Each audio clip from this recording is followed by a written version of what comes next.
Panagutin! Pagpapayarin! Dindin Aquino! For King!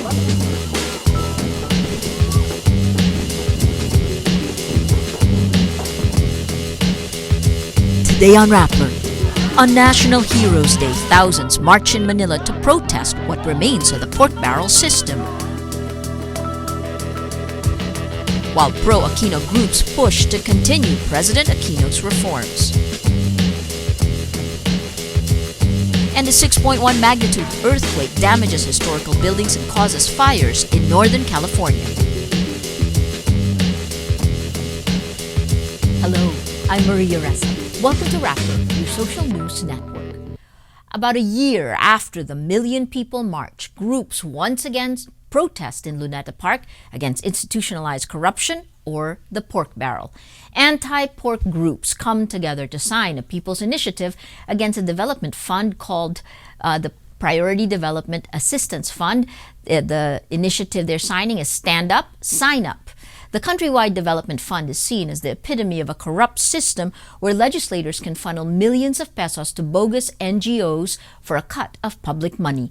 Some of the groups and individuals who supported 2013's Million People March joined the People's Initiative. This comes after the People's Congress was launched in Cebu City last Saturday, where a proposal to abolish the pork barrel through a People's Initiative was introduced.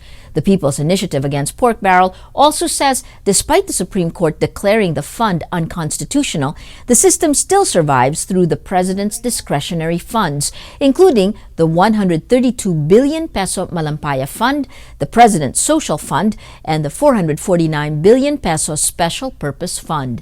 Other issues also take center stage in the protest action.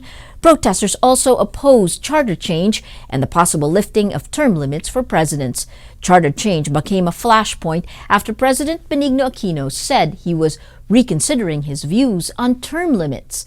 Aquino's satisfaction and approval ratings have been at their lowest after the Development Fund controversy focused attention on the president's spending program. In the People's Initiative rally, Archbishop Oscar Cruz says people are complaining they've never been part of surveys conducted by the likes of Pulse Asia or SWS. Ilan sa inyo ang magbibigay ng approval rating sa Pangulo na 0? Wait. A group pushing to continue President Aquino's reforms hold parallel activities Monday. The Koalisyon ng Mamamayan para sa Reforma or COMPRE says it wants to ensure positive gains made under Aquino continue after 2016. COMPRE asks people to stand and hold the line when it comes to gains under the Aquino administration. Members of Aquino's cabinet attend the COMPRE launch in a show of solidarity for the president. Those attending include Interior Secretary Mar Rojas, Transportation Secretary June Abaya, Socioeconomic Planning Secretary Arsenio Balisacan, Presidential Advisor on Political Affairs Ronald Llamas, Presidential Spokesperson Edwin Lacerda, and Welfare Secretary Dinky Soliman. Rojas says with Aquino's support, the ruling Liberal Party commits to pass the Anti-Dynasty Bill. Lacerda also vows to pass the Freedom and Information Bill. Abaya, who was criticized for recent failures of the railway system, reiterates his promise of riding the MRT-3 to prove it's safe and promises the MRT-7 would be constructed in 2014. While Aquino's allies agree the government has to do more, they also emphasize the administration's accomplishments like the Reproductive Health Bill, the impeachment of former Chief Justice Renato Corona, and the sin tax law. COMPRE was started by Aquino's supporters. It has yet to endorse a candidate come 2016, but says it will support a candidate who will continue, quote, the straight and narrow path of the administration. After years of delay, the construction of the Metro Rail Transit Line 7 is expected to start before 2014 ends. San Miguel Corporation gets the green light for the construction of the 22.8-kilometer train line after it finally secured a performance undertaking from the Finance Department, representing a financial guarantee for the project. The train project will have 14 stations and is expected to serve 2 million commuters. It will start at Tala, Caloocan City and will end at and pass through Lagro and Fairview, Novaliches, Batasan, Diliman, Philcoa, before ending at EDSA Corner North Avenue in Quezon City. Senators urge Makati businessmen and residents to speak up on the alleged corruption of Vice President Jejomar Binay and his family in Makati. Binay was mayor of Makati for 21 years. He and his son, current Makati Mayor Junjun Binay, face a Senate probe and a plunder complaint. Senator Sonny Trillanes earlier filed a resolution to investigate the controversial Makati City Hall Building 2, allegedly overpriced by 2 billion pesos or $45.65 million. He says he's willing to expand the probe to include allegations that the Binays get condo units in exchange for permits in the financial center. His colleague, Senator Alan Peter Cayetano, adds, "We heard a lot of horror stories of corruption in Makati. My appeal is, now is the time to speak up." The Binays defend the allegedly overpriced parking building and reject the Senate inquiry, saying it's politically motivated. The country's biggest ship, BRP Ramon Alcaraz, arrives in Australia. Alcaraz crosses the equator as it sails from the Philippines on August 17th and arrived on August 23. Its voyage to Australia is so far its longest overseas deployment. It is also the first time it's crossing the equator since it was commissioned as a Philippine Navy ship in 2013. The Crossing the Equator ceremony is a fun tradition among sailors that dates back thousands of years.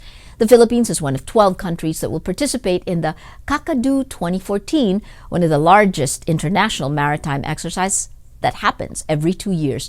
The war games begin Monday until September 12th. One of the weakest in Asia, the Philippine Navy is upgrading its capabilities and training of personnel to have what it calls a minimum credible defense posture in the wake of escalating tensions in the South China Sea. A 6.1 magnitude quake strikes near American Canyon in Northern California, about 40 miles or 64 kilometers northeast of San Francisco. The tremor woke people up as far east as Sacramento and as far south as Santa Cruz. It severely damaged historic buildings in downtown Napa, cut off electricity, and sparked multiple fires across Napa, Sonoma, and Solano counties. Roads were closed after the earthquake shifted the ground and cracked highways. Nearly 100 aftershocks followed, and authorities warn of more aftershocks in the next 2 weeks. This is the first major earthquake to hit the San Francisco Bay Area in the age of social media, and the most powerful in 25 years. The 6.9 magnitude Loma Prieta earthquake caused widespread destruction in 1989. French President François Hollande orders his prime minister to form a new government following internal disputes over the country's economic policies. Prime Minister Manuel Valls submits his resignation after accusing Economy Minister Arnaud Montebourg of crossing the line in his attacks on the government's economic policies. Over the weekend, Montebourg criticized the austerity measures pursued by France and blamed Germany for imposing what it calls the trap of austerity across Europe. Hollande accepts Valls' resignation and orders him to form a new government by Tuesday. Thailand's revered king Bumidol Abdulladej formally endorses Army Chief General Prayut Chan-o-cha as Prime Minister. In May, Prayut seized power from former Prime Minister Yingluck Shinawatra after weeks of street protests. Just last week, Prayut was chosen uncontested as premier by a National Assembly made up mainly of members of the military. He will remain head of the junta as the military appears to tighten its grip on power. A junta spokesman says Prayut will pick a cabinet and propose ministers for the king's approval in September. Britain's ambassador to the United States says officials are close to identifying the man who beheaded American journalist James Foley. A video posted last week showed a member of ISIS, or the Islamic State of Iraq and Syria, standing next to a kneeling Foley. In a CNN report, linguists say the executioner spoke with a distinctly English accent. Based on his voice, the man sounds younger than 30, appears to have been educated in England, and to be from southern England or London. Britain's Foreign Secretary Philip Hammond said on Sunday, "It is an utter betrayal of our country, our values, and everything the British people stand for." An American journalist is freed in Syria nearly 2 years after he was kidnapped. Al Jazeera reports Peter Theo Curtis was handed over to UN peacekeepers who turned him over to the U.S. government. Curtis was captured in October 2012 and was reportedly held by the group Al-Nusra Front or by its allies. Let's now look at Rappler's Wrap for today, a list of the 10 most important events around the world you shouldn't miss. At number 6, Faced by a tech-savvy ISIS, what is Twitter's responsibility? Even though Twitter was founded on the idea of democratizing information, its CEO, Dick Costolo, found himself condemning posts glorifying the beheading of American journalist James Foley. Within 10 days, Twitter had purged accounts used by ISIS members. Analyst Max Abrams says the company is becoming more aggressive in choosing what its members see and whether a particular message can spread. At number 8, a British adult retailer apologized Saturday after launching a range of lingerie named ISIS, but said it did not support jihadists in Iraq and Syria and had no plans to withdraw the line. And Sumner's ISIS range includes lacy black and white bras, thongs, and suspenders. The retailer named the range after the ancient Egyptian goddess of fertility. And at number 9, anyone with a radio hooked up to a laptop can hack traffic lights across North America. CNN reports researchers field-tested the hack, changing the traffic lights in a city in Michigan. The traffic lights and controllers are made by Econolite, one of the largest traffic management system makers in North America. Econolite's traffic lights run on a computer network and communicate using radio signals, but their controllers operate like an unsecured router. For the full top 10, visit Rappler.com's The Wrap. Beyoncé steals the show with a mega medley of her hits at the annual MTV Video Music Awards held in Inglewood, California. She also gets 8 nominations, including Video of the Year, Best Female, and Best Collaboration for her self-titled album. Beyoncé also bagged this year's Michael Jackson Vanguard Award, an award given to Justin Timberlake last year. Miley Cyrus won Video of the Year with Usher, Ariana Grande, Taylor Swift, and Maroon 5 performing on stage. Every story on Rappler has a mood meter which gives you 8 emotions to choose from. Click how you feel and your vote comes down to the mood navigator in the middle of the front page. That crowdsources the mood of the day. It also gives you the top 10 stories that have affected our readers and viewers the most emotionally. If you take a look, these 10 stories have gotten the most number of votes on their mood meter. And if we see today, an interesting day, we see U.S. Foley beheading a terrorist attack.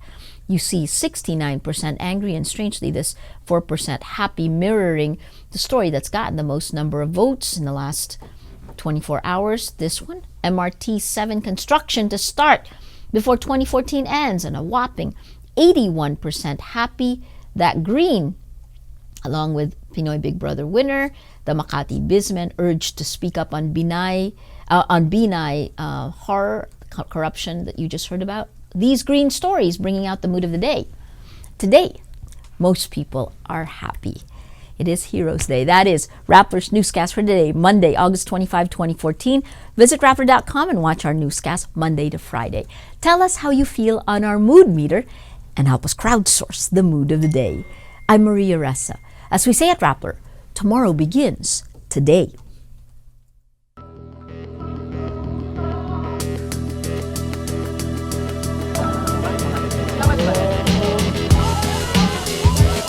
Panagutin! Panagutin! Joy Aquino! Pare King!